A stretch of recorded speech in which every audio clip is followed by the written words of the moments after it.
Hello students, मैं लेके आया हूँ आपके लिए पार्ट 2 चैप्टर 1 का। पिछली वीडियो में हमने लास्ट टॉपिक जो पढ़ा था वो था एचसीएफ और एलसीएम। आज मैं आपको एक इम्पोर्टेंट क्वेश्चन करवाऊंगा जो एनसीईआरटी टेक्स्ट बुक में एक थ्योरम है, रूट 2 इज इर्रेशनल। यहाँ से एक 3 नंबर का सवाल आएगा ही आएगा एग्जाम में, ठीक है। तो इस क्वेश्चन को या इस थ्योरम को करने से पहले मैं 2-3 कंसेप्ट आपको समझाना चाहूँगा जो इस क्वेश्चन में यूज़ होंगे। तो एक तो बेसिक सा कंसेप्ट है सिंपलेस्ट फॉर्म। बहुत बेसिक सी बात है लेकिन बच्चों को कंफ्यूज करती है। फॉर एग्जांपल एक नंबर लिखा मैंने 4/6। इसकी सिंपलेस्ट फॉर्म क्या है? 2/3। इसका यूज़ होगा। दूसरा बेसिक कंसेप्ट है को प्राइम्स या फिर को प्राइम नंबर्स। ऐसे दो नंबर जिनका एचसीएफ 1 हो उनको बोलते हैं को प्राइम नंबर्स या फिर को प्राइम्स। ओके, देखिए सिंपलेस्ट फॉर्म और को प्राइम्स में एक छोटा सा रिलेशन मैं आपको बता रहा हूँ। अगर आप इन दोनों को ध्यान से देखेंगे तो इनका एचसीएफ जो है वो 1 है, तो मैं बोल सकता हूँ 2 and 3 आर को प्राइम्स है। ओके, तीसरा जो कंसेप्ट है वो एक थ्योरम के रूप में दिया हुआ है आपके एनसीईआरटी में। Let P B any prime number and let a be any positive integer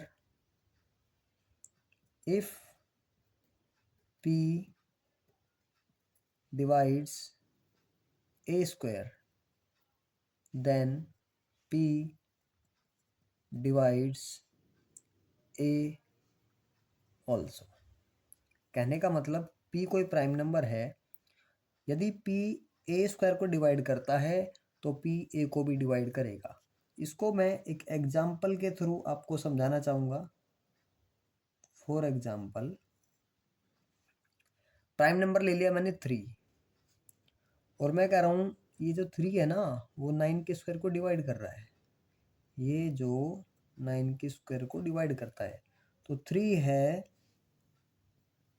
वो 9 को भी डिवाइड करता है। फिर से मैं रिपीट कर रहा हूँ इस थ्योरम को। p a स्क्वायर को डिवाइड करता है, p क्या है? एक प्राइम नंबर है, तो p a को भी डिवाइड करेगा।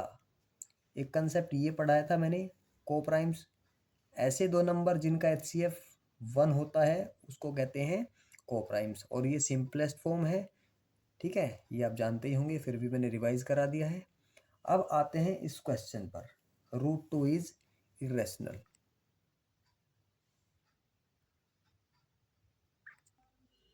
हाँ जी, तो स्टार्ट करते हैं। रूट 2 को हमें इरेशनल प्रूव करना है।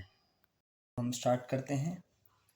एग्जाम पॉइंट ऑफ व्यू से ये क्वेश्चन बहुत इंपॉर्टेंट है। ऐसा एक क्वेश्चन सीबीएसई में 3 मार्क्स का आएगा ही आएगा। चलिए सीखते हैं कैसे प्रूव करते हैं root 2 is irrational.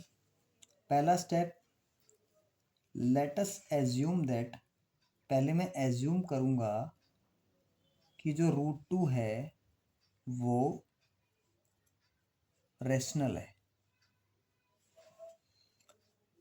Root 2 rational है तो रूट 2 को मैं लिख सकता हूँ p/q की फॉर्म में। डेफिनेशन है रेशनल नंबर की। और फर्दर रूट 2 को मैं a/b लिख सकता हूँ,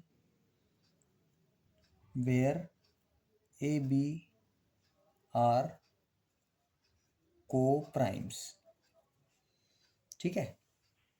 देखो ये स्टेप समझ में नहीं आया होगा, मैं दोबारा से बोल रहा हूँ।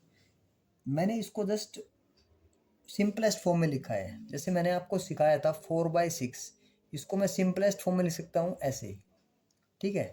ये इसके इक्विवेलेंट है ये, ठीक है। और ये दोनों को प्राइम है, इसकी ज़रूरत पड़ेगी यहाँ। नेक्स्ट स्टेप क्रॉस मल्टीप्लाई करेंगे, b√2 is equal to a। उसके बाद स्क्वायरिंग करेंगे दोनों तरफ, स्क्वायरिंग बोथ साइड्स, तो हो जाएगा 2b² is equal to a²। इसका मतलब है जो 2 है वो a² को डिवाइड करता है, 2 divides a²।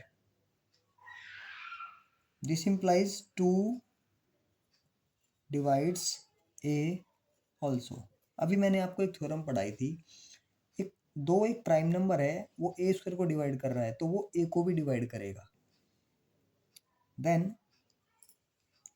a is equal to 2c for some integer c। अब मैं क्या करूँगा, put a is equal to 2c in equation 1, put करेंगे इधर तो ये बन जाएगा 2b² is equal to 4c²। ये कैंसिल आउट करेंगे, ये बन जाएगा b² is equal to 2c²। This implies 2 divides b² and this implies 2 divides b also। तो देखिए 2 b को भी डिवाइड कर रहा है और 2 a को भी डिवाइड कर रहा है, तो ये वाली बात हमारी गलत हो गई और ये वाली बात गलत हो गई तो ये वाली बात भी गलत हो गई और ये बात गलत हो गई तो ये बात भी गलत हो गई। तो यहाँ मैं लिखूंगा विच इज कॉन्ट्राडिक्शन। देखिए यहाँ पे मैंने माना था a और b को प्राइम है और यहाँ पर मुझे एक फैक्टर मिल गया है अदर देन 1, क्योंकि यहाँ पे मिल रहा है 2 डिवाइड्स b ऑल्सो और 2 डिवाइड्स a ऑल्सो, तो ये कॉन्ट्राडिक्शन हो गया। Therefore our assumption was wrong, hence √2 is irrational। Similarly आप √3 प्रूव कर सकते हैं, √5 प्रूव कर सकते हैं, √7 प्रूव कर सकते हैं इसी वे में। आई होप आपको समझ में आया होगा।